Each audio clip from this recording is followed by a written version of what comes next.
Hello friends, नमस्कार। एक बार फिर स्वागत है आपका हमारे YouTube channel GS exam solution में। और दोस्तों, आज की इस वीडियो में हम सामान्य हिंदी के लिए मॉक टेस्ट देखेंगे, जिसमें पर्यायवाची अनेक शब्दों के लिए मुहावरे, वर्तनी और बहुत सारे प्रश्न होंगे जो आपके सभी परीक्षाओं के लिए महत्वपूर्ण होंगे, चाहे एसएससी जीडी हो, आरएआर हो, UPSC, UPPC, UPPCS, BPSC, MPSC या किसी भी अन्य परीक्षा की तैयारी कर रहे हैं मित्रों, तो यह वीडियो आपके लिए इम्पोर्टेंट होने वाली है। तो चलिए, मॉक टेस्ट को आप लोग ध्यान से देखेंगे और डेली आपको मॉक टेस्ट की क्लास दी जाएगी सामान्य हिंदी की। तो आप R O U P P C S, S S G D या TET C TET, UP TET, T G T, P G T, K B S, N V S की तैयारी कर रहे हैं, तो यह वीडियो जो है इंपॉर्टेंट होने वाली है मित्रों। तो पहला प्रश्न आपके सामने आ चुका है। इसमें से बताना है सही वर्तनी का चयन कीजिए। इसमें से सही वर्तनी का चयन करिए। तो देखिए, कृपा, कृपा, कृपा और कृपा, इसमें से वो सही देखा जाए तो जो कृपा है यानी विकल्प जो ए दिया हुआ है, यह क्या है, वर्तनी की दृष्टि से एकदम सही है। ठीक है, तो विकल्प ए इसका राइट आंसर होगा।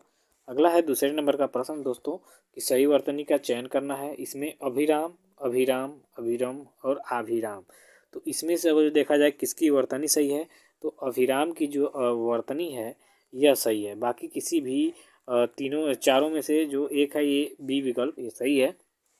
बाकी तीनों जो है यह गलत है। ठीक है, अगला है तीसरे नंबर का प्रश्न, कि मछली की तरह सुंदर आंखों वाली के लिए एक शब्द क्या होगा।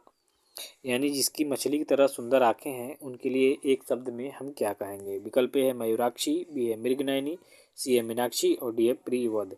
देखिए, मछली की तरह सुंदर आंखों वाली के लिए मीनाक्षी क्या है, एक शब्द है। ठीक है, मीनाक्षी क्या है, इसके लिए वाक्यांशों के लिए एक शब्द हो जाएगा मीनाक्षी। चौथे नंबर का प्रश्न है कि सब कुछ ग्रहण करने वाला के लिए एक शब्द क्या होगा।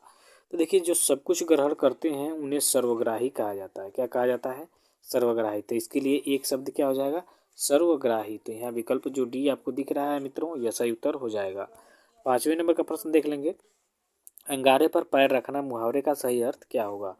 तो अंगारे पर पैर रखना का सही अर्थ हो जाएगा दोस्तों, जोखिम मोल लेना। ठीक है, यानी अंगारे पर पैर रखने का मतलब आप कोई जोखिम मोल ले रहे हैं, तो इसके लिए एक शब्द हो जाएगा जोखिम मोल लेना। विकल्प ए हो जाएगा इसका सही उत्तर। छठे नंबर का है कि एड़िया रगड़ना मुहावरे का अर्थ क्या होगा। यानी जो एड़िया रगड़ने का अर्थ नहीं कहा जाता, एड़िया रगड़ रहा है, इस मुहावरे का अर्थ क्या होगा। यानी बहुत दौड़ धूप करना।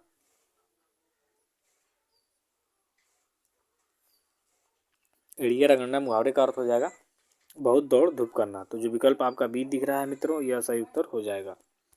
सातवें नंबर का प्रश्न मित्रों, दूध का धुला होना मुहावरे का अर्थ क्या होगा। देखिए, मुहावरे से संबंधित प्रश्न है और ये बहुत ही इंपॉर्टेंट है, तो आप ध्यान से देखेंगे। दूध का धुला यानी निर्दोष होना है, यानी वो अब बेकसूर आदमी है। जो दूध का धुला होना मतलब बेकसूर आदमी या निर्दोष होना।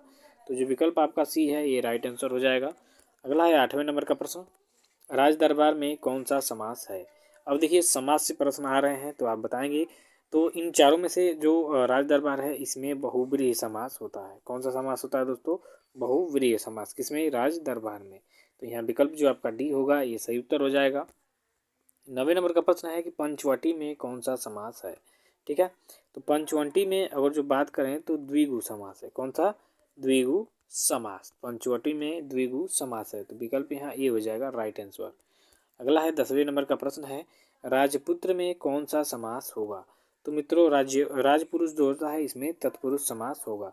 तो यहाँ जो विकल्प बी होगा, ये आपका सही उत्तर हो जाएगा कि राजपुत्र में तत्पुरुष समास होता है। अगला है 11वें नंबर का, कि मुक शब्द का विलोम शब्द क्या होगा। देखिए, मुक मतलब नहीं बोलने वाला, तो वाचाल मतलब बहुत बोलने वाला। ठीक है, तो जो मुक होगा इसका विलोम क्या हो जाएगा, वाचाल हो जाएगा। तो यहाँ विकल्प सी हो जाएगा इसका सही उत्तर। अगला है 12 नंबर का मित्रों, निर्बल का विलोम शब्द क्या होगा। देखिए, निर्बल का और देखेंगे कि विलोम क्या होगा, तो इसका निर्बल का हो जाता है सबल। ठीक है, निर्बल का क्या हो जाएगा, सबल। यानी विकल्प जो डी है यह आपका सही उत्तर है। अगला है 13वें नंबर का, आदि का विलोम शब्द क्या होगा। देखिए, आदि का क्या होता है, अंत होता है। आदि मतलब शुरू, तो अंत मतलब खत्म। तो आदि का विलोम हो जाएगा अंत। विकल्प ए इसका सही उत्तर होगा। अगला है 14वें नंबर का प्रश्न मित्रों, व्यापक शब्द का विलोम शब्द क्या होगा। तो व्यापक शब्द का जो मतलब बहुत फैला हुआ, तो संकुचित मतलब सिकुड़ा हुआ, ठीक है। तो संकुचित इसका क्या हो जाएगा, सही उत्तर हो जाएगा विकल्प बी। अगला है 15 नंबर का, हर्ष का विलोम शब्द क्या होगा। तो विकल्प इसका क्या हो जाएगा, हर्ष का तो विषाद हो जाएगा, ठीक है। देखिए उल्लास आनंद खुशी ये तो इसके पर्यायवाची हैं, यहाँ पूछ रहा है विलोम, तो इसका विलोम क्या हो जाएगा, विषाद। तो हर्ष का विलोम शब्द क्या होगा मित्रों, विषाद होगा। अगला है 16 नंबर का, समुद्र का पर्यायवाची शब्द क्या होगा। देखिए पर्यायवाची शब्दों से आ चुके हैं प्रश्न। तो समुद्र का अगर जो पर्यायवाची देखा जाए दोस्तों तो रत्नाकर होता है, मधुकर दिनकर नरपति नहीं होगा, रत्नाकर होगा। तो समुद्र का पर्यायवाची क्या है, रत्नाकर है। 17वें नंबर का प्रश्न है कि अनल शब्द का पर्यायवाची शब्द क्या होगा। देखिए अनल किसका पर्यायवाची है, तो अग्नि का, किसका, अग्नि का। तो इस तरह से इसका राइट आंसर क्या हो जाएगा, अग्नि। अनल का क्या हो जाएगा, अग्नि, ठीक है। चलिए 18 नंबर का प्रश्न है, घर का पर्यायवाची शब्द क्या होगा। देखिए घर को पर्यायवाची में क्या कहते हैं, विहार कहते हैं। इला आश्रम और गृह नहीं होगा, ठीक है, विहार होगा। तो विहार क्या है, घर का पर्यायवाची है। नेक्स्ट है आपका 19 नंबर का, 19वें नंबर का प्रश्न है मित्रों कि केतु शब्द का पर्यायवाची शब्द क्या होगा। देखिए केतु किसका पर्यायवाची है मित्रों, तो केची जो है आपका ध्वज का पर्यायवाची है, ठीक है। तो यहाँ जो विकल्प आपका सी दिख रहा है यही क्या हो जाएगा, राइट आंसर हो जाएगा कि जो केतु शब्द होता है वह ध्वज का पर्यायवाची होता है, ठीक है। चलिए उम्मीद करता हूँ आपको समझ में आ रहा होगा दोस्तों। मॉक टेस्ट में आप टेस्ट खुद दे सकते हैं, ठीक है। चलिए रात्रि का पर्यायवाची शब्द क्या होगा, आपके सामने विकल्प दिया हुआ है 4, संध्या, दामिनी, सौदामिनी और निशा। तो देखिए संध्या तो शाम का समय होता है, दामिनी और सौदामिनी तो बिजली का हो जाता है, लेकिन जो यहाँ निशा है, निशा ये क्या है आपका, तो रात्रि का पर्यायवाची है। यानी विकल्प यहाँ जो डी है यह क्या हो जाएगा, राइट आंसर हो जाएगा कि जो रात्रि है इसका पर्यायवाची निशा होता है। 21वें नंबर का प्रश्न है कि हितैषी का संधि विच्छेद क्या होगा। देखिए हितैषी है ना, तो हित धन एसी होता है, हित धन ए सी, ये क्या हो जाएगा, हितैषी। तो यहाँ जो विकल्प आपका ये है दिख रहा, ये सही उत्तर हो जाएगा कि हितैषी का संधि विच्छेद क्या होगा, हित धन एसी, ठीक है।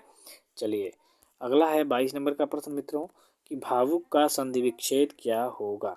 अब यहाँ देखिए भावुक का देखना है, तो यहाँ जो आपके चारों विकल्प दिए हैं इसमें से जो बी विकल्प है भो धन उक, ये क्या हो जाएगा, भावुक का संधि विच्छेद हो जाएगा। तो जो बी है ये क्या हो जाएगा, सही उत्तर हो जाएगा। चलिए नेक्स्ट है 23 नंबर का कि नाभिक का संधि विच्छेद क्या होगा, ठीक है। तो यहाँ जो 4 विकल्प दिया हुआ है इसमें से जो विकल्प सी है, जो नौ धन ईक दिख रहा है, यह क्या हो जाएगा, नाभिक का संधि विच्छेद हो जाएगा। तो जो विकल्प आपको सी दिख रहा है यही क्या हो जाएगा, इसका राइट आंसर हो जाएगा। 24वें नंबर का प्रश्न है कि सावधान का सही संधि विच्छेद क्या होगा, ठीक है। तो सावधान का जो विकल्प आपका डी दिख रहा है, सावधान अवधान, यही क्या हो जाएगा, इसका सही उत्तर हो जाएगा, ठीक है। संधि विच्छेद हो जाएगा किसका, सावधान का। संधि विच्छेद क्या होगा, सावधान अवधान, ठीक है। अगला है महाधन ईश का संधि रूप क्या होगा। देखिए संधि विच्छेद है, इसका संधि रूप पूछा जा रहा है। तो विकल्प आपका ये है महेश, बी है महेश, सी है महेश और डी है माहिश। देखिए महाधन इसका जो संधि विच्छेद होता है, तो संधि रूप होता है दोस्तों, वो होता है महेश, ठीक है। तो जो आपका विकल्प यहाँ ए दिख रहा है ये राइट आंसर हो जाएगा। तो आज के लिए बस इतना ही मित्रों, और जो हमसे फ्री में जुड़ना चाहते हैं तो हमारे चैनल को सब्सक्राइब करिए। डेली आपको हिंदी से और जीके से संबंधित प्रश्न मिलेंगे। Thank you so much.